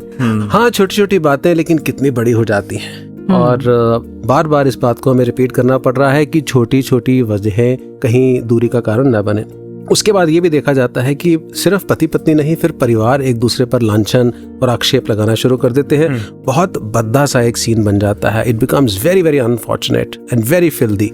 तो उस सब से कैसे बचा जाए? अगर अलग होना भी है तो ग्रेसफुली हुआ जाए। जी हाँ, और इस पर साहिल लुधियानवी साहब ने क्या खूब लिखा है कि तारुफ रोग हो जाए तो उसको भूलना बेहतर, ताल्लुक बोझ बन जाए तो उसको तोड़ना अच्छा, वो अफसाना जिसे अंजाम तक लाना ना हो मुमकिन, उसे एक खूबसूरत मोड़ देकर छोड़ना अच्छा। क्या बात है, क्या बात। तो दोस्तों, कैसे हो इफ देयर इज सेपरेशन और divorce, how can it be graceful, और उसके साथ जुड़ी हुई कैसी पेचीदगियां होती हैं, प्रैक्टिकल इश्यूज हैं, वो डिस्कस करने के लिए आज हमारे स्टूडियो में आदरणीय जोगिंदर सुखीजा जी, संत निरंकारी मंडल के सेक्रेटरी भी हैं, प्रैक्टिसिंग एडवोकेट भी हैं, उनसे बात करते हैं। जी। तो दोस्तों, आज के इस एपिसोड में हम जहां बात कर रहे हैं विवाह की, वहीं विवाह के साथ जुड़ा हुआ एक और पहलू है जो आजकल के परिवेश में बहुत कॉमन हो चुका है। हालांकि एक समय था जब इस शब्द का चर्चा करते हुए भी भय लगता था, और वो शब्द है डाइवोर्स, तलाक। कितना ही अनफॉर्चुनेट हो, कितना ही हम इससे बचे, लेकिन ये हमारे समाज की असलियत है। और इस विषय पर हमें और स्पष्टीकरण देने के लिए हमारे साथ आज स्टूडियो में मौजूद हैं आदरणीय जोगिंदर सुखीजा जी। तो आदरणीय जोगिंदर सुखीजा जी, आपका निरंकारी स्टूडियो में बहुत बहुत स्वागत। धन्यवाद जी। धन्यकार जी। धन्यकार जी। सुखीजा जी, हमारे समाज में आज डिवोर्स केसेस बहुत बढ़ रहे हैं, और ऐसे में कोर्ट के अंदर क्या सीन होता है, कैसे वो पूरा प्रोसेस होता है, क्योंकि इससे जुड़ी जो एक डर भी है और डाउट्स भी हैं, वो आप हमारे श्रोताओं को जरूर प्रदान करें। राकेश जी, जैसे आपने कहा कि पिछले कुछ वर्षों से डिवोर्स बहुत कॉमन होता जा रहा है जी, नंबर ऑफ डिवोर्स केसेस बहुत इंक्रीज हुए हैं पिछले कुछ वर्षों में, और लीगल प्रोसेस भी उतना ही कम्बरसम रहा है जितना बरसों पहले था। बेशक नए कानून आए हैं, नई कोर्ट्स बनी हैं, लेकिन नंबर्स भी उसी तादाद में बढ़ते चले जा रहे हैं जी। और दास का लगभग 30 साल का एक्सपीरियंस है, और देखा है कि जो प्रोसेस है उसमें जो भी केस डालता है, चाहे वो लड़का हो या लड़की हो जी, कई बार मन में ऐसा होता है कि शायद जो सामने वाली पार्टी है उसको ये तंग करेगा, उसको हम एक सबक सिखाएंगे। लेकिन मेरा बड़ा निजी अनुभव है कि जो केस डालता है उसको भी उतनी ही स्ट्रेस होती है, बल्कि उसको ज़्यादा सहन करना पड़ता है, क्योंकि सामने वाली पार्टी आएगी या नहीं आएगी आपको तो जाना ही है। तो इस गलतफहमी में कई बार केस डाल दिए जाते हैं कि हम बदला लेंगे, सामने वाले को तंग करेंगे। अगर वैसा भाव है तो दास को लगता है कि जो केस डालने वाला है वो ज़्यादा तंग होता है। और ज़्यादातर क्या उसका कॉज होता है? ठीक है, देयर कैन बी केसेस, हमारे एपिसोड में भी डिस्कस इसी प्रकार से हुआ कि जहाँ तक हो हमें सहनशील रहना चाहिए और रिश्ते तोड़ने की बात नहीं करनी चाहिए, परिवार को प्यार से सींचें, आपस में टॉलरेंस लेवल्स हों। जैसा सदगुरु माता सुदीक्षा जी महाराज ने कहा कि पूरा प्रयास करने के बाद, काउंसलिंग करने के बाद, आपस में बातचीत करने के बाद, एक लंबे समय तक और बड़ों को बीच में डालकर बैठक करने के बाद, सब कुछ करने के बाद भी समस्या नहीं सुलझ रही है, और एक्सट्रीम केसेस हैं जहां डोमेस्टिक वायलेंस है, फिजिकल वायलेंस है या इमोशनल टॉर्चर है, तो कंडीशंस ऐसी हैं जहां साथ में रहना बिल्कुल भी कंड्यूसिव नहीं है, पॉसिबल नहीं है। तो ऐसे में जब इंसान सोचता है कि अब अलग हों तो उसका रास्ता क्या है? 2 रास्ते निकलते हैं। आपसी बातचीत तो हमेशा ही फायदेमंद रहती है जी। अगर आप नए कानूनों की, फैमिली कोर्ट्स एक्ट की बात करें या और भी जो डिवोर्स के केस एक्ट्स हैं, सभी में ये कहा गया है कि मीडिएशन जो है सबसे पहले करनी चाहिए। अगर केस भी डालते हैं तो कोर्ट कोशिश करती है कि मीडिएशन हो, फैमिली काउंसलिंग हो, ताकि अगर कोई एलिमेंट ऑफ रिकंसिलिएशन है उसको एक्सप्लोर किया जाए। और साथ ही उसमें यह भी होता है कि अगर रिकंसिलिएशन लगता है कि बिल्कुल पॉसिबल नहीं है, टोटल इनकम्पेटेबिलिटी है, तो पार्टीज को डिवोर्स के लिए म्यूचुअली एग्री किया जाए, ताकि एक म्यूचुअल एग्रीमेंट बन जाए जिसमें दोनों के राइट्स एंड ड्यूटीज जो हैं वो सेफ गार्ड हो जाएं, जो लेन देन हो वो बड़ा स्मूथ हो जाए। और अगर कहीं बच्चे इन्वॉल्व हैं तो उनकी कस्टडी को लेके, उनके विजिटेशन राइट्स को लेकर एक मिला जुला फैसला हो जाए। तो ये हमारे कानून की भी रिक्वायरमेंट है। और अगर निजी अनुभव कहें तो बातचीत से अच्छा कोई रास्ता नहीं है। और ऐसा भी देखा जाता है कि कई महिलाएं जो फाइनेंशियली इंडिपेंडेंट हैं, अच्छे ओहदे पर भी हैं, वो भी समाज के डर से और दुनिया वाले क्या कहेंगे के डर से ये स्टेप लेने से डरती हैं। बच्चों की कस्टडी जहाँ तक है, क्योंकि कानून की नज़र में वेलफेयर ऑफ द चाइल्ड जो है पैरामाउंट है, उनका हमेशा ध्यान होता है कि बच्चे का वेलफेयर किस पेरेंट के साथ है जी। और यही माना गया है कि जॉइंट पेरेंटिंग, दोनों मिलजुल कर बच्चों को बड़ा करें। और किन्हीं कारणों से अगर इकट्ठे नहीं रह सकते तो भी ऐसा प्रयास बच्चों को लेकर पेरेंट्स को करना चाहिए कि ज्वाइंटली मिलकर बच्चों को बड़ा करें। और कोर्ट्स भी चाहे अगर कस्टडी किसी एक पेरेंट को देते हैं तो दूसरे को विजिटेशन राइट्स देते हैं, हॉलीडेज़ का राइट देते हैं, और दोनों से एक्सपेक्ट करते हैं कि बच्चों के स्कूल्स में जाकर, कॉलेजेस में जाकर उनकी जो एजुकेशन को लेकर, उनकी ग्रोथ को लेकर अपने आप को कंट्रीब्यूट करें। और बच्चों के राइट्स जो हैं डिसाइड करने से पहले हमेशा कोर्ट ये प्रयास करता है कि पेरेंट्स, कहीं बच्चे हैं तो मिलजुल कर अगर उस बच्चे की खातिर भी एक हो सकते हैं तो जरूर प्रयास करें, अन्यथा बच्चों के लिए ज्वाइंट पेरेंटिंग जरूर करें। यहाँ सुखीजा जी, मुझे लगता है कि समाज में एक संदेश जाना चाहिए, और वो संदेश इसलिए कि महिलाओं को अगर वो ऐसा कदम उठा भी लेती हैं, मन में एक ये भी भय रहता है कि अलग रहेंगे तो लोग क्या कहेंगे। खासकर नॉर्थ इंडियन हम कल्चर की बात करें तो अगर कोई महिला डिवोर्स के बाद अलग रह रही हैं, एक अपना अपार्टमेंट लेकर, रेंट पे लेकर के, तो लोग अनेक प्रकार की बातें बनाना शुरू कर देते हैं, तो भी उनको बहुत अजीब सा लगता है। So I think it is very important for us to, as a society, all of us, to teach our raja betas to respect women. हम बच्चों को बहुत ज़्यादा पैम्पर करते हैं, खासकर बेटों को, तो ये बहुत ज़रूरी है कि हम अपने बेटों को ये सिखाएं that they should respect women and they should also learn to express, बातचीत करें। और जो हमारी रानी बेटियां हैं उनको भी स्ट्रांग होना सिखाएं और ग्राउंडेड होना सिखाएं। तो ये भी संदेश जाना बहुत ज़रूरी है। मैं आपकी इस बात से टोटली एग्री करता हूँ जी, कि हमें अपने बच्चों को, बेटों को जरूर इस तरीके से बड़ा करना चाहिए, कंडीशनिंग करनी चाहिए कि घर में बेटा हो या बेटी हो, दोनों बराबर हैं, और एक दूसरे की रिस्पेक्ट करना ये हमारा कर्तव्य भी है और ये हमारी आदत होनी चाहिए। ये कोई इम्पोज ना करे, हमारी आदत में शामिल हो रिस्पेक्ट करना। किसी कारणों से अगर बेटे और बेटी में अगर हम फ़र्क करते हैं तो ये बड़ा एवरलास्टिंग इम्पैक्ट छोड़ता है साइकोलॉजी पर बच्चों की। इसलिए हमें ज़रूर अपने बच्चों को ऐसी शिक्षा देनी चाहिए कि दोनों स्ट्रांग हों, बेटे भी बेटियां भी, क्योंकि दास का एक्सपीरियंस रहा है, जब ऐसी महिलाओं के साथ मिलते हैं तो वैसे मेंटली बहुत स्ट्रांग होती हैं, लेकिन कुछ ना कुछ ऐसे फैमिली सर्कमस्टांसिस होते हैं, चाहे बहुत पढ़ी लिखी हों, उनके केसेस भी हैंडल करने को मिले। दास ने कोई एक केस ऐसा हैंडल किया जहाँ पर बहुत बड़े आला अफसर हैं और लगभग 12 साल अच्छा उन्होंने अपनी फैमिली लाइफ को, ऐसा क्रुएलिटी को सहन किया, इसी उम्मीद में कि आज नहीं तो कल ये ठीक हो जाएंगे। जब दास ने उनसे बैकग्राउंड पूछा भी, आप तो इतने पढ़े लिखे हैं, आपकी फैमिली में बाकी पढ़े लिखे हैं, तो क्या ऐसे कारण रहे आप इतना लंबा समय तक चुप रहे? तो उन्होंने कहा क्योंकि घर में पेरेंटल साइड पे ना फादर हैं ना ब्रदर हैं, तो ऐसा लगता है कि अगर अलग हो गए तो समाज क्या कहेगा, समाज क्या कहेगा, कोई साथ देगा या नहीं साथ देगा या नहीं देगा। और फिर बहन के घर भी जीजा हैं, वहाँ भी अच्छा नहीं लगेगा, जाकर रहूंगी। लेकिन इतने लंबे समय के बाद अब समझ में आया कि अगर लाइफ इस तरीके से जीनी है जो नर्क के बराबर है, तो बेहतर है कि एक अपना रास्ता चुन लिया जाए। तो इतनी स्ट्रांग पोजीशन पर रहने के बाद भी एक ऐसा डिसीजन लेने के लिए मेंटली स्ट्रांग नहीं हो पाई वो, तो दास को लगता है कि हम अपनी बेटियों को शुरू से इतना स्ट्रांग बनाएं कि बेटा कोई भी सर्कमस्टांस हो, आपने जो डिसीजन लेना है वो बिल्कुल ऐसे लेने हैं जो राइट डायरेक्शन में हो। और हमारे पास तो सतगुरु माता सुदीक्षा जी महाराज की शिक्षाएं भी हैं, जिसका जिक्र अभी आपने किया कि एक लिमिट तक हमने सब चीज़ें सहन करनी है। तो दास को लगता है कि स्ट्रांग होना बहुत ज़रूरी है।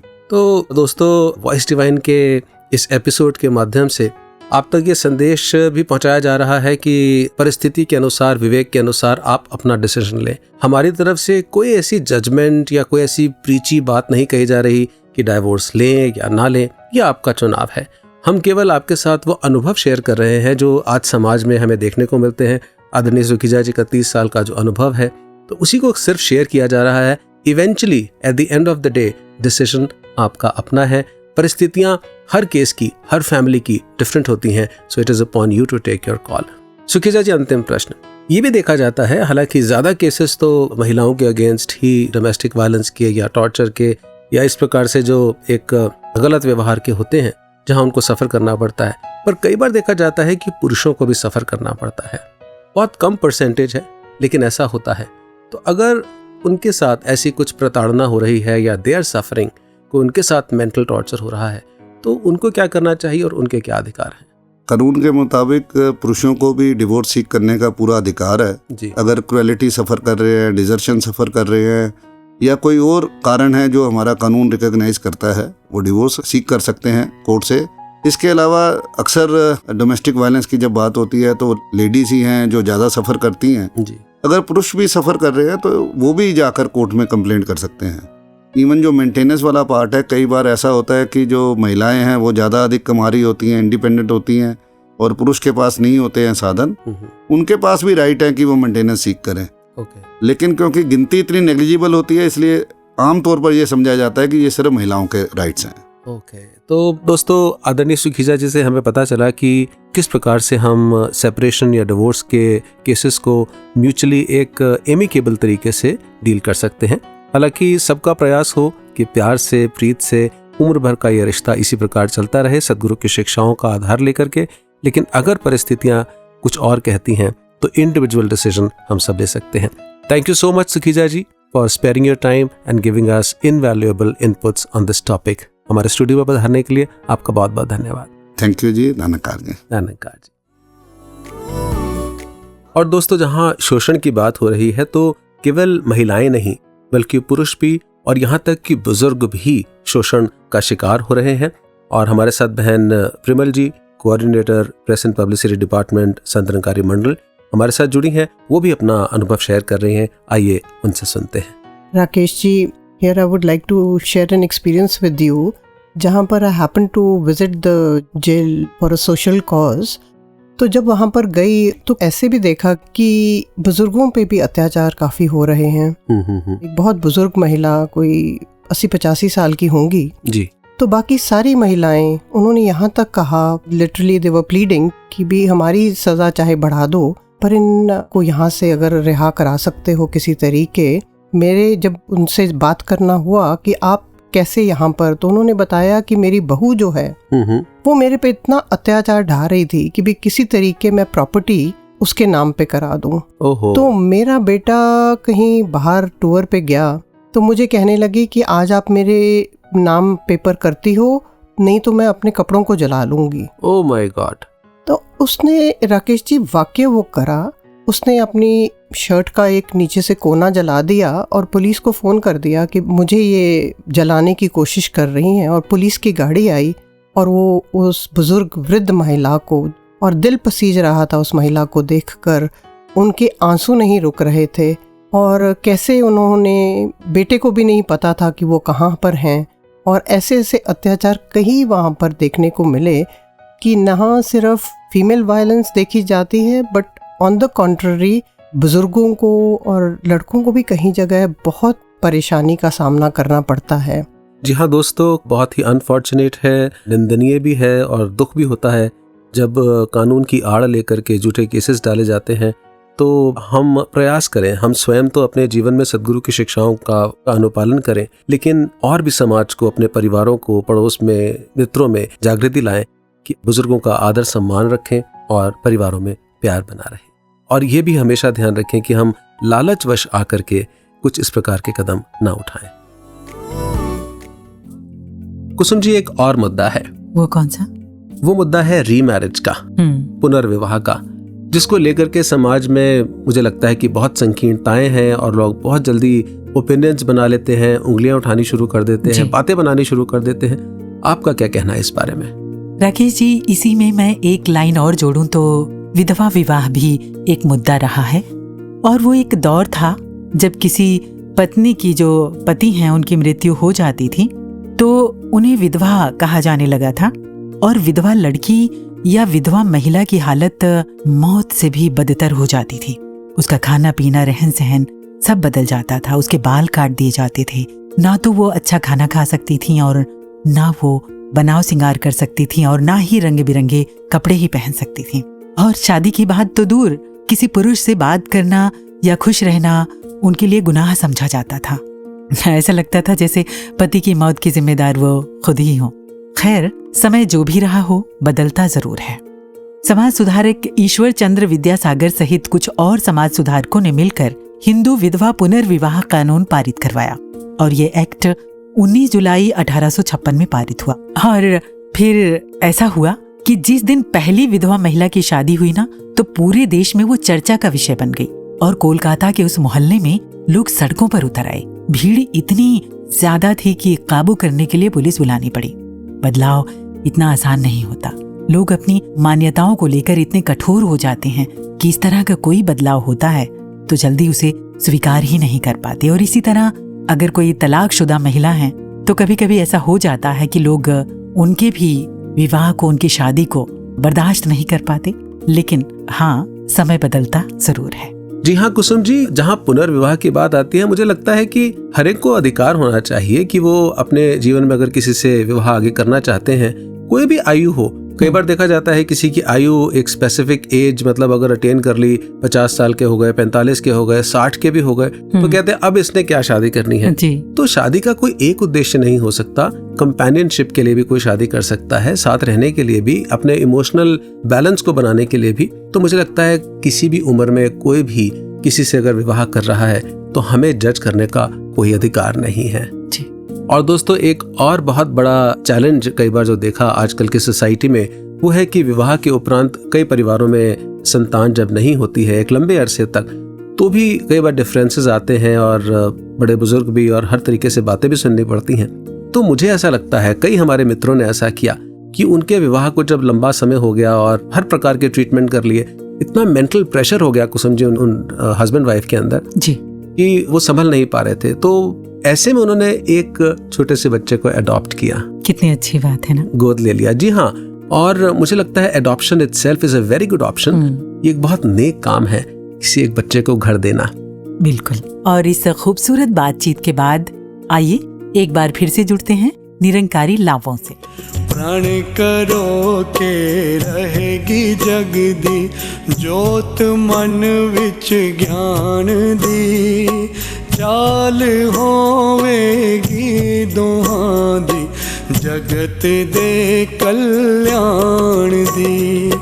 प्रण करो की याद रखना इस प्रभु निरंकार नू, प्रण करो की याद रखना नम्रता सत्कार नू, प्रण करो की हुक्म गुरु दा एक पल नहीं टालना, प्रण करो की प्रण जो कीते उम्र पर है पालना। धन दिशा दी धन दे ओले रुदाए संबंध है, अवतार गुरुदेव वचन अंदर स्वर्ग दा आनंद है, अवतार गुरुदेव वचन अंदर स्वर्ग दा आनंद है। तो ये निरंकारी लावें हमें सिखाते हैं कि किस तरह से रिश्ता जोड़ना है और निभाना है। ज्यादातर लोग बहुत अच्छी तरह से निभा भी लेते हैं और फिर वो मिसाल बन जाते हैं। वो कहते हैं ना कि कुछ लोग निभाने में खुद को मिटा देते हैं, इसीलिए तो रिश्तों में एतबार जिंदा रहता है। अगर रिश्ता निभाना है तो कुछ बातों को नजरअंदाज करना भी सीखें। हर बहस में जीतना जरूरी नहीं होता। रिश्ते कुछ अंदाज से और कुछ नजरअंदाज से निपटे हैं।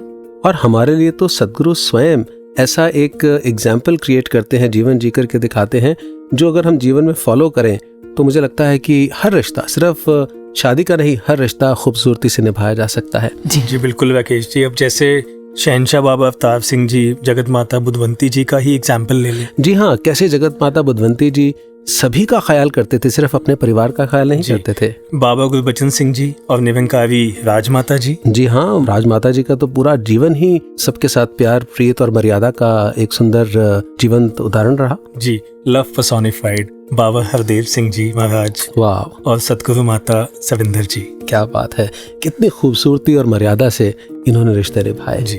और आज हमारे सतगुरु माता सुदीक्षा जी महाराज और निरंकारी राजपिता जी, देखते ही इस नूरानी जोड़ी को ऐसे लगता है कि they are exemplifying love, respect and for the entire humankind. एक दूसरे को सम्मान देते हुए एक मिसाल कायम कर रहे हैं हम सब के लिए। और मैं तो यही कहना चाहूंगी कि अगर निरंकार सदगुरु को बीच में रखकर कोई भी रिश्ता निभाएंगे तो वो बहुत ही खूबसूरती से निभ जाएगा। और सदगुरु की जो शिक्षाएं हैं, सेवा, सिमरन और सत्संग की, इस परमात्मा को हर एक के अंदर देखने की, वो तो हमारे लिए फाउंडेशन है कि हर मुश्किल दा हल सदगुरु है। कल भी सदगुरु सी, आज भी सदगुरु है। तो अंत में सभी के लिए शुभकामना करते हुए सदगुरु के चरणों में कि ए बख्शण हारे सबनु सुखां दी दात बख्शते, सब हंसदे वसदे रहन ऐसे हालात बख्श दे। सभी श्रोताओं का धन्यवाद करते हुए आप इन 2 एपिसोड में हमारे साथ रहे, और अगर कोई भूल हमसे हुई हो तो हमें आप क्षमा करेंगे, और यही आशीर्वाद दीजिए कि हम सोशली रेलेवेंट टॉपिक्स को अध्यात्म का आधार लेकर के आपके बीच आते रहें। अपने फीडबैक्स हमें voicedivine@nirankari.org पर अवश्य भेजते रहें। बस इतनी सी ही एक मुराद लेकर के हम आपके बीच में आते हैं। आप हमारे साथ जुड़ते हैं, आपका बहुत बहुत धन्यवाद। इसी प्रकार अपना प्यार और आशीर्वाद हमें देते रहिए। आप सभी अपनी शादीशुदा जिंदगी में सुखी रहें, खुश रहें, इसी शुभकामना के साथ आइए जुड़ते हैं निरंकारी राजपिता जी और सदगुरु माता सुदीक्षा जी महाराज के पावन आशीष वचनों से। और इसी के साथ दीजिए इजाजत कुसुम को, राकेश को, पंकज को, साक्षी को, शालू को नमस्कार। धन निरंकार।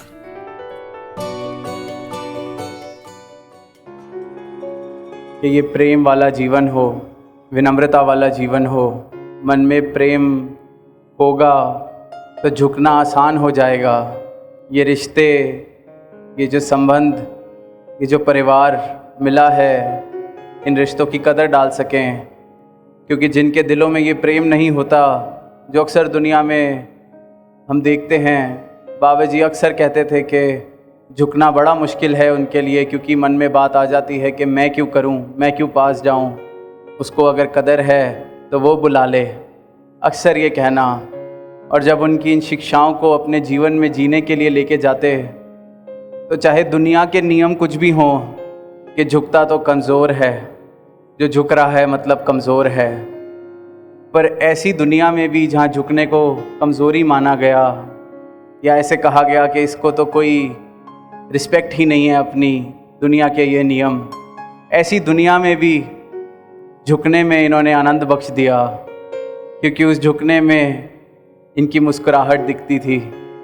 ऐसे लगता कि ये जो शिक्षा है, इसको आज मैं जीवन में किसी भी मौके पे अपना रहा हूँ तो सदगुरु खुश हो रहे हैं, मुस्कुरा रहे हैं।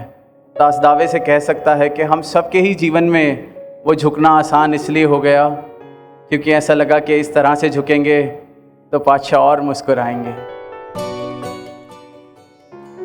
ये जो 2 परिवार एक हो रहे हैं, सिर्फ ये इंडिविजुअल हस्बैंड एंड वाइफ ही एक नहीं हो रहे, तो कैसे ये जो यूनियन है, ये जहाँ हर कोई पहले ही इस निराकार से जुड़ा है, आज वो कपल रूप भी कि अब से ये एक होकर इस तरह भी ये भक्ति के मार्ग पर एक दूसरे को प्रेरणा देते हुए कि कोई भी अगर कभी हस्बैंड या वाइफ संगत के प्रति लेज़ी हो रहे हों या कहीं भक्ति के किसी भी पहलू में कमज़ोर हो रहे हों, तो पार्टनर का फ़र्ज़ की तरह वो मोटिवेशन करनी है कि कैसे ये भक्ति कहीं पीछे ना छूट जाए, जिम्मेवारियों को ही सिर्फ ना निभाते जाएं। तो ये बैलेंस जो ज्ञान और कर्म का, कि कैसे अपने कर्मों को, अपनी जिम्मेवारियों को भी निभाना है, पर साथ ही एक भक्ति को, इस निराकार को प्राथमिकता बनाकर, तो कैसे वो रूप भी कि ये जो बराबरी का दर्जा, कि चाहे मेल हैं फीमेल हैं, पर वो एक ही, उस तरह ही सेम इम्पोर्टेंस है इस रिश्ते में, कोई ऊंचा कोई नीचा नहीं है। तो कैसे ये ब्रह्म ज्ञानियों की तरह, जहाँ अपने पार्टनर्स में भी ये परमात्मा का ही रूप देखना है, ये प्यार का, नम्रता का सहारा लेते हुए जीवन में पेशेंस का, तो वो रूप भी कि कैसे कभी जीवन में स्थिति ऐसी भी हो जाती है कि कभी लगता है कि एक माइंडसेट आपस में नहीं मिल रहे हैं, पर उस समय भी कैसे फिर ये मानवीय गुणों को ही अपनाना है और वो प्यार को कायम रखते हुए फिर वो फैसले जीवन के भी लेने हैं। तो दातार हर एक पे कृपा करे कि आगे भी ये खुशियों भरा जीवन हर कोई निभाता जाए। सभी को मुबारकबाद। जोड़िए जोड़ी सतगुरु, जोड़िए जोड़ी सतगुरु, अज वज रही शहनाई, अज वज रही शहनाई, संतां दे इस परिवार नू, संतां दे इस परिवार नू, संतां दी लख वधाई, संतां दी लख वधाई। जोड़िए जोड़ी सतगुरु, जोड़िए जोड़ी सतगुरु, प्रीत प्यार नल वसे ए जोड़ी, पल पल खुशी मनावे, पल पल खुशी मनावे। पैरां दे विच रुलन सौगातां, थोड़ कदे ना आवे, थोड़ कदे ना आवे। साध संगत दे प्यार दी रहे, ओ साध संगत दे प्यार दी रहे, हर दम मस्ती छाए। जोड़िए जोड़ी सतगुरु, जोड़िए जोड़ी सतगुरु, सबर सिदक दा वासा होवे, कहरे चन्न सितारे, कहरे चन्न सितारे। जोड़ी नू अज वर पे देंदे संत हरि दे सारे, संत हरि दे सारे। याद गुरु दे ज्ञान दी रहे, ओ याद गुरु दे ज्ञान दी रहे, दिल दे विच समाई। जोड़िए जोड़ी सतगुरु, जोड़िए जोड़ी सतगुरु, पूरे सतगुरु नू जो संतो रख दे चित वसा के, रख दे चित वसा के। कोई औकड़ नहीं उस ते आंदी, वचन मेरे शहनशाह दे, वचन मेरे शहनशाह दे। पल पल उस दे नाल है रहिंदी, ओ पल पल उस दे नाल है रहिंदी, ज्ञान दिए रुशनाई। जोड़िए जोड़ी सतगुरु, जोड़िए जोड़ी सतगुरु, अज वज रही शहनाई, अज वज रही शहनाई। संतां दे इस परिवार नू, संतां दे इस परिवार नू, संतां दी लख वधाई, संतां दी लख वधाई।